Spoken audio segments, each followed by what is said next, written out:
It's Chicago Harness Racing.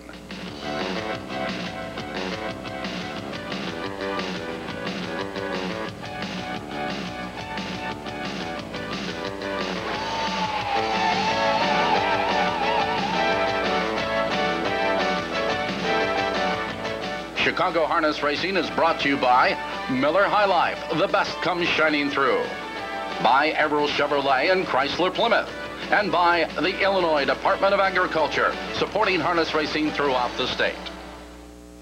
Good evening. Welcome to Chicago Harness Racing. We're going to be looking at Monday night, opening night from Maywood Park, and then handicapping tonight, Tuesday. We're going to continue our conversation with Bill McHenry, the president of the Illinois Harness Horsemen's Association.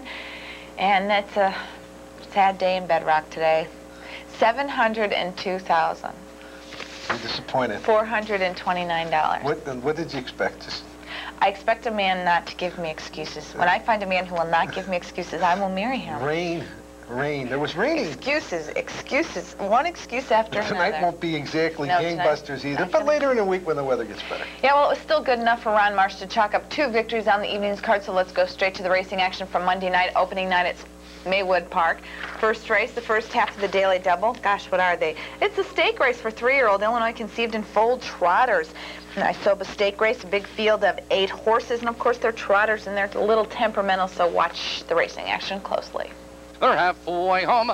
103 flat. Now they trot into the clubhouse turn. And Diamond Hustler has a lead. Winner Quest tries to come on second by 2 lengths. Cooper Copper in third now by 2 lengths. Rockcomb Gordon tries to come on fourth now by 7 lengths. Now they curve into the back stretch, approaching the final quarter. And Diamond Hustler has a lead by 3 lengths. Here comes Copper Cooper, charging third, moving to second down the outside. Followed on the inside, Winter Quest. Rockcomb Garden is on the move. They're moving by the 3/4 mile mark. It's Diamond Hustler with the lead. It's Copper Cooper on the outside, trying to come on second. Rockcomb Gardens ranging up third on the outside. Now they're in the final 1/8 of a mile. Here comes Copper Cooper. It's Cooper Copper on the outside. It's Diamond Hustler, but here comes Rockcomb Garden 3 wide. Here they come trotting for home. It's Copper Copper with the lead. On the outside, here comes Rockcomb Garden with a rush. It's Rockcomb Garden on the outside now to take command. It's Rockcomb Garden at the wire. Copper Cooper was second, Diamond Hustler third. And it's number 8, Rockcomb Gardens. Ron Marsh and the bike, Jim Knowlton, trains $31. The winning Mutual. Cooper and Marshall Duncan was second, paid $17 to place. And Diamond Hustler and Dave McGee was third. 2:09 flat was the time for the mile on a very, very sloppy track. And the first half of the Daily Double is number 8. In the second race, Illinois bred maidens, we had a full field, no changes, and Tony's Call. Now they drive by the 3/4 mile mark. It's Not Negotiable with the lead. It's Backwoods Girl on the outside, second, followed by Sweet Caroline. On the far outside, it's Fox Valley Annie. Around the turn, your leader up front is Not Negotiable. Here they come, turning for home. Not Negotiable cuts the corner. On the inside of horses, that's Backwoods Girl. Down the stretch, Not Negotiable, Backwoods Girl. A late move on the outside of horses by Fox Valley Eddie. But Not Negotiable is all alone at the wire, close for second. And it was Not Negotiable. Daryl Bussey in the bike. Mike Dundee trains at 5:80. The time 2:12 on the slop. Sweet Caroline B was second. Backwoods Girl was third. The double 8 and 5, 123.65. 6 perfecta, $19.80. And that's the Daily Double from Monday night at Maywood Park. It gets sloppier as the night goes on, so stay tuned. Looking at the racing action from Monday night, opening night at Maywood Park. There's trifecta wagering on these 4-year-olds and under that are non-winners of 2 races in a lifetime. We had a scratch, number 2, Repo Man. He's sick, scratched out of that race, but the also eligible number 9, E.B. Namiro with Del Insco, moves in, races out of post position number 2. Now they move into the far turn. Your leader is E.B. Namiro by 2 lengths. Between horses, American Dancer. Off straight on the inside is American Victory. Here they come, turning for home. It's E.B. Namiro with the lead. It's American Dancer, BC Starman. Down the stretch, it's E.B. Namiro opening up the lead now by 2, now by 3 lengths. A late move on the outside by BC Starman. Your leader is E.B. Namiro. It's all E.B. Namiro tonight, close for second. And it was number 9, EB Numero Delensko, the winning driver, and trainer 920, the winning mutual. Getting second was Muckadeel and Fred Finn Jr., American Dancer, and Terry Leonard third.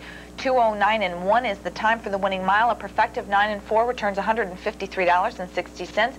947 on the trifecta. A nice one, $1,981.60. The fourth race, Illinois bred fillies and mares, non-winners of 5, non-winners of 6, draw for the outside, and Tony will bring them home.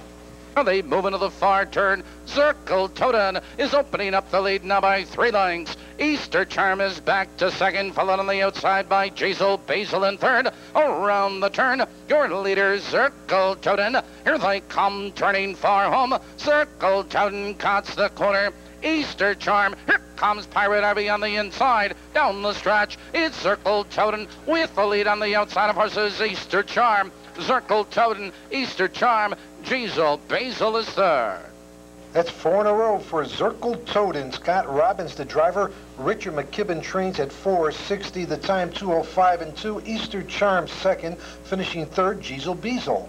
The winning perfecta 4 and 2, $11.40. On to the fifth race. The claiming price $8,000. Changed the driver number 6, Egyptian Boomer. Put Fred Finn Jr. in the bike. There's 3 horses across the track. Egyptian Boomer 3 parts of a length.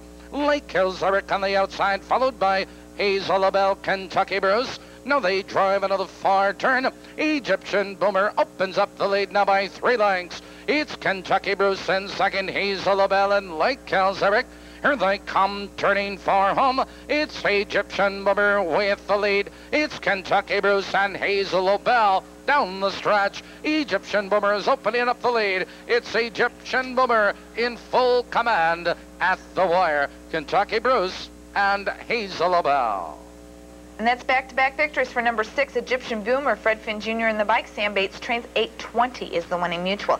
Kentucky Bruce and Dave McGee was second. Hazelabelle and Dale Heitman third. 2:05 and 2 is the time for the winning mile. 5-6 perfecta, 41.40. 6.38 on the trifecta was $258.60. And he'll be lucky, had broken equipment and did not finish. The 6th race, we begin the Melrose Park Series, the first leg. Fillies and mares, non-winners of 20,000 in 1990.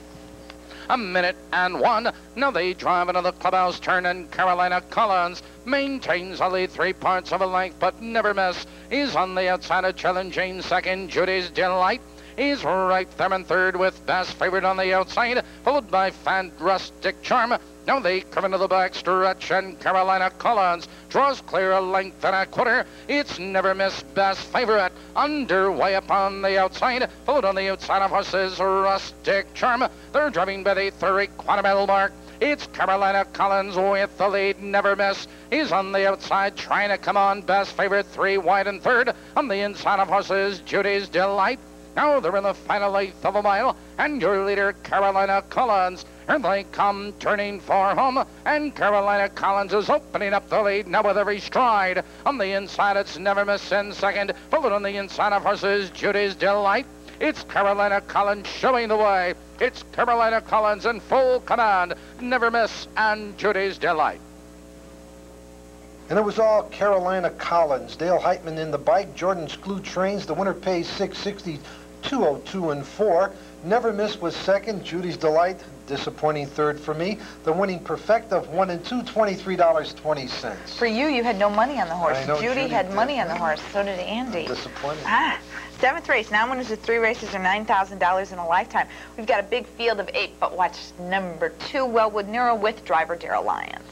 They're driving by the 3/8. Dr. Squires on the outside now to take command. On the inside, Wellwood Nero was fighting to come back. Followed on the inside of horses South Prospect Hill, Billy Arsenal. Now they're in the final 1/8 of a mile. It's Wellwood Nero with the lead. On the outside, it's Dr. Squires. Here they come, turning for home. Wellwood Nero cuts the corner. Here comes Dr. Squires, another move. On the inside, it's South Prospect and Rudy Range. Here comes Dr. Squires. On the inside, it's Wellwood Nero. Dr. Squires, Wellwood Nero, those two at the wire. And it's number 2, Wellwood Nero. Darrell Lyons drives. Doug Lyons trains. $4, the winning mutual. Dr. Squires and Dave McGee was second. Roddy Range and Marshall Duncan third. 2:05 and 4/5 is the time for the mile. A 2-3 perfecta, 42.40. 2:35 on the trifecta. Nice one, $203.40. The 8th race, the condition is non-winners of 3,000 last 6, or non-winners of 3 races lifetime. Tony will bring them home. It's Labro Trooper by 2 lengths, Roll On Big Red. It's Blasting Zone, followed on the inside of horses, Charge Polite. Now they drive into the far turn. It's Labro Trooper, 3 parts of a length. On the outside, it's Roll On Big Red, followed by Blasting Zone. It's Sulin Reward and Charge Polite. Here they come, turning far home. Here comes Roll On Big Red. On the inside, it's Labro Trooper. Ronnie Marsh going to the whip. Here comes Roll On Big Red. It's Roll On Big Red on the outside. Now to take command. A leap on the outside. Le Grand Nero. Roll On Big Red. That's 2 wins in a row for Roll On Big Red. Anthony Morgan, the driver. Dennis Enner trains 203 and 2. A nice winning mutual 1180. Le Grand Nero was second, 1780 to place. Lobo Trooper third. So we had a 7-5 perfect of $345.20. On to the 9th race, the claiming price $14,000 to $16,000. Scratch number 7, Snowberry. The horse is lame, so a field of 7 for this 9th race. Now they drive into the far turn. Fox Valley Awesome has a lead a length and a quarter. Mulla Mulla needs racing room in second, followed on the outside of horses. Donna Rama Guts to.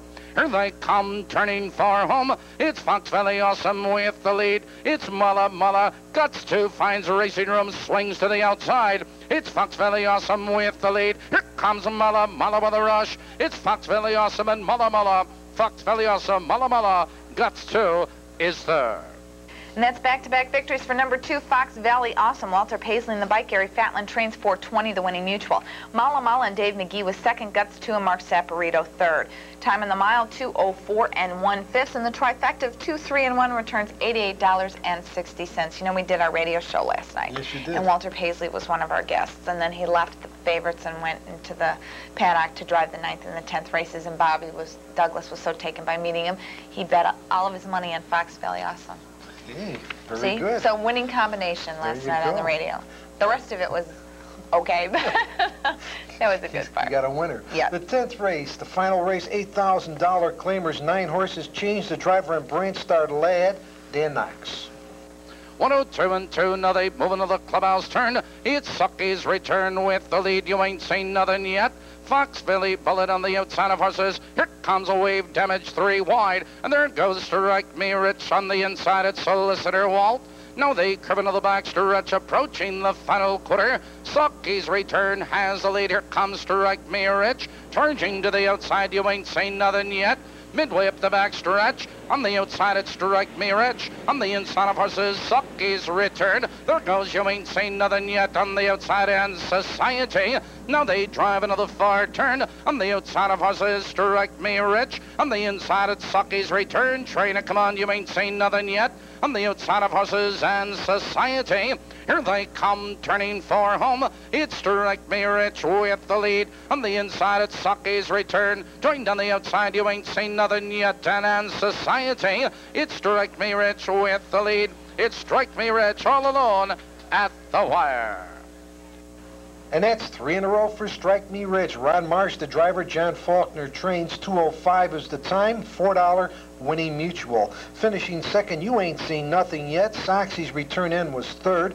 We have a daily double at 2 and 3 at 10:20, a perfecta 3 and 7 at 54.40, and a nice trifecta 376, $771.60. Over $700,000 was the total combined handle from Monday night's card at Maywood Park. They're racing tonight, Tuesday. We're going to be handicapping a little bit later, but first, let's continue our conversation with Bill McHenry coming up right after this. Fans who missed yesterday, we had a conversation with Bill McHenry, president of the IHHA and harness driver. For the fans who missed yesterday, we had a conversation with Bill McHenry, president of the IHHA and harness driver and trainer for Bell Valley Farm. And I'd like to continue that conversation because yesterday we talked a little bit about the horseman's percentage and how the horsemen make money and what your philosophy is there. Some of the other hot issues this summer have been the increase in the security system and the detention barn situation, which a lot of the horsemen, but maybe some of the fans don't realize, that was part of the horse racing bill, that the horses need to go into the detention barn in a certain specific period of time. When management came to you, more specifically Phil Langley came to you at the beginning of the sportsman's meeting and outlined the policy and procedure for the new security barn, you probably knew that a lot of people were going to balk about it. Well, it's true. I mean, when Sportsman's Park started, I don't think that one person was talking to me. But since then, I think a lot of people have changed their mind. What didn't they like about it? What didn't they like from the very beginning? Well, people in life today don't want changes. They don't want to be regulated or anything like that. But this is a big sport today. The security, we got two things here. We have detention and we have security. It's the obligation of the racetrack and also of the association to put the best product out and to secure it. There is no one that's been outright accused of anything.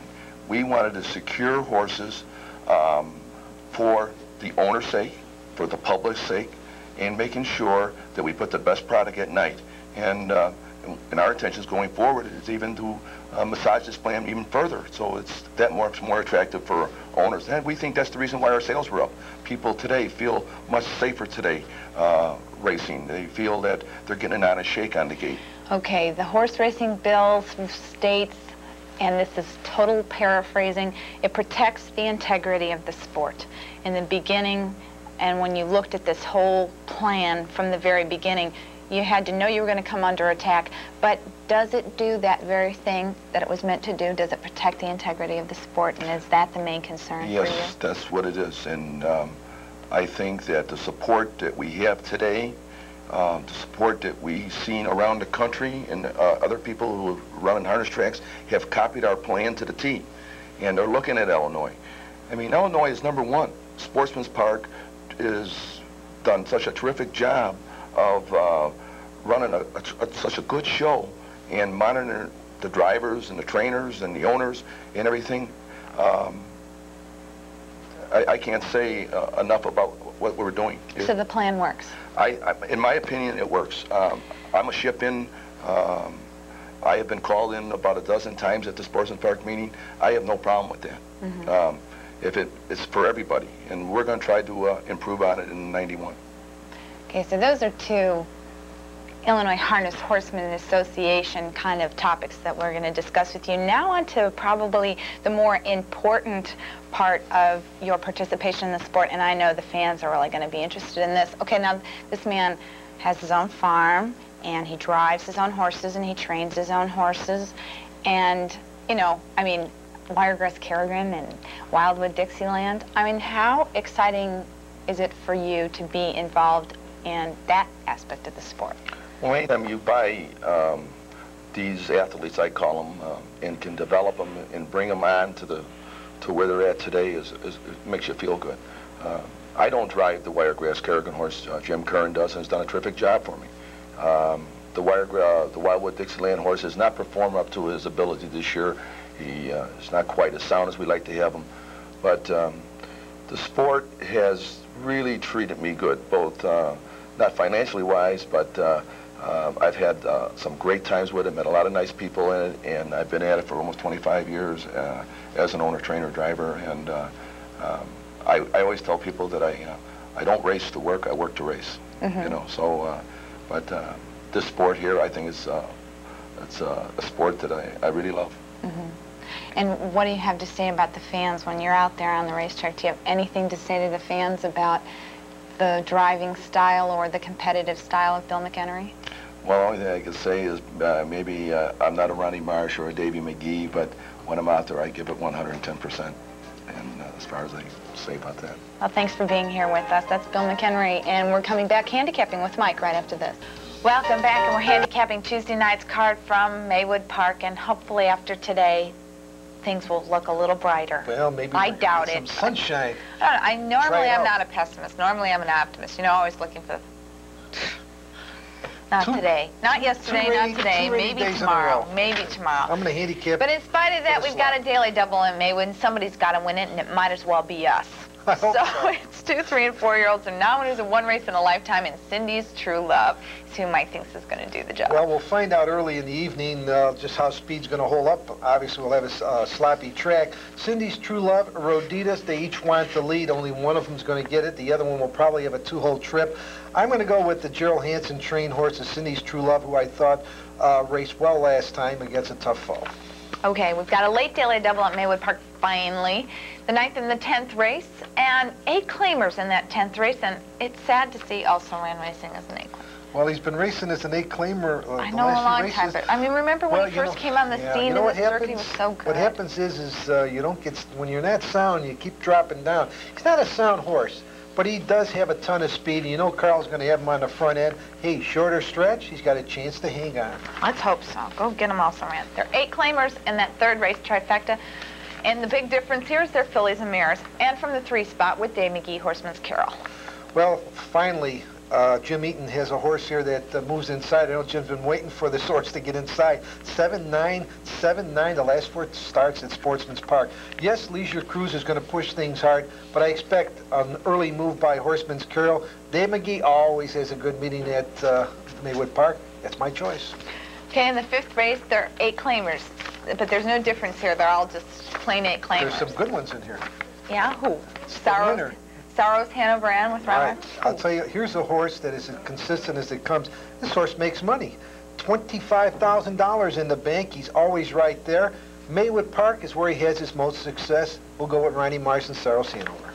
Well, if he's got that much money in the bank, how come he's not a 10-claimer? Because he's making money at 8. Because he's making money.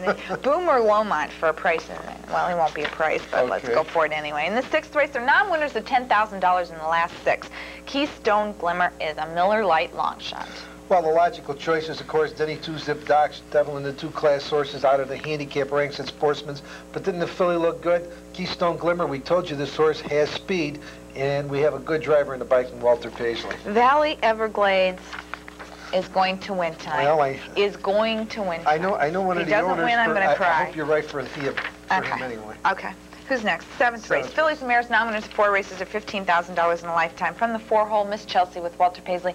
From the outside, Fox Valley Hot Cake. Well, actually, Fox Valley Hot Cake's going to get that second tour, Illinois, and he did beat Miss Chelsea last time. But I think we're going to get revenge, and I think the difference is the move inside gives Walter the position.